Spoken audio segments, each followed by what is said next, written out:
ও বাংলার জমিনের ঈমান দীপ্ত মুসলমান, গোটা পৃথিবীর সমস্ত মুসলমানের নেই এ বাংলার জমিনের প্রত্যেকটা ঈমানদারের উপর ফিলিস্তিনের পক্ষে ইসরায়েলের বিরুদ্ধে সরাসরি জিহাদে অবতীর্ণ হওয়া ফরজ হয়েছে। গোটা পৃথিবীর বিশ্ব ফতোয়া বোর্ড ইসরায়েলের বিরুদ্ধে, বিনয়ামিন নেতানিয়াহুর বিরুদ্ধে, ইসরায়েলের দোসরদের বিরুদ্ধে জিহাদে অবতীর্ণ হওয়াকে ফরজ ঘোষণা করেছেন।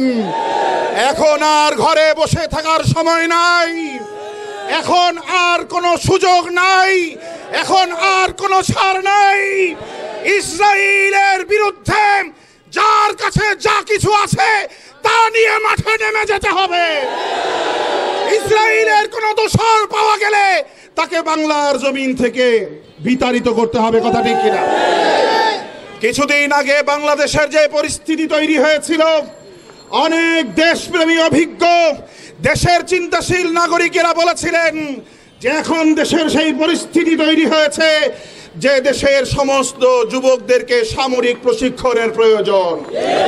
আমরা বাংলাদেশ সরকারকে দাবি জানাবো, বাংলাদেশের মূল শক্তি হচ্ছে দেশের জনগণ, আল্লাহর উপর বিশ্বাসী ঈমান দীপ্ত তাওহীদি জনতা এদেশের মূল শক্তির উৎস। কথা ঠিক কিনা?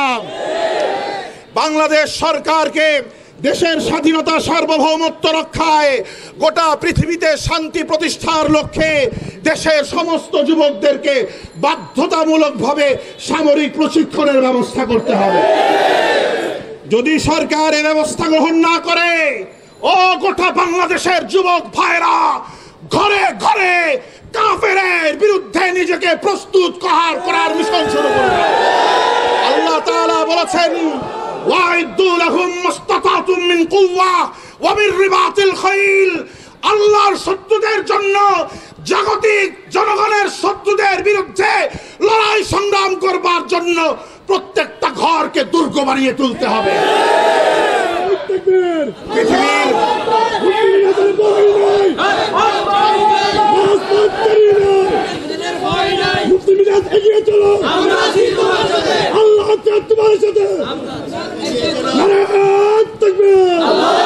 সংগ্রামী সাথী ও বন্ধুগণ, আমরা দেখছি পৃথিবীর অনেক শক্তিশালী মুসলিম রাষ্ট্র বোবা শয়তানের ভূমিকায় আছে। তারা আঘাত করে নিজেদের গদি, নিজেদের ক্ষমতাকে টিকিয়ে রাখবার জন্য যেভাবে বাংলাদেশকে গত 16 বছর একটি ফ্যাসিস্ট গোষ্ঠী ভারতের পাঁচাটা গোলাম হয়ে গোটা দেশের মানুষকে গোলামী জিঞ্জিরে আবদ্ধ করেছিল, ঠিক তেমনি ভাবে পৃথিবীর মুসলিম শক্তিশালী রাষ্ট্রগুলো আজকে, রাষ্ট্রপ্রধানগুলো আজকে ইহুদির পাঁচাটা গোলামে লিপ্ত হয়েছে। আমরা দ্ব্যর্থহীন ভাষায় বলতে চাই, যদি তাওবা করে আপনারা মুসলমানদের সঠিক পরিচয়ে ফিরে না আসেন, আপনাদের রাজগদি এদেশের এবং গোটা পৃথিবীর জনগণ উৎখাত করে ছাড়বে ইনশাআল্লাহ। এবং খিলাফা আল্লাহর জমিনে আল্লাহর প্রতিনিধিত্বকে নিশ্চিত করবে ইনশাআল্লাহ। আমাদের জন্য ইসরায়েলের বিরুদ্ধে বর্তমান করণীয় হচ্ছে গোটা পৃথিবীর মুসলিম রাষ্ট্রগুলোকে চাপ প্রদান করে ইসরায়েলের বিরুদ্ধে গোটা পৃথিবীর মুসলিম রাষ্ট্রদের ঐক্যবদ্ধ একটি সামরিক জোট গঠন করতে হবে।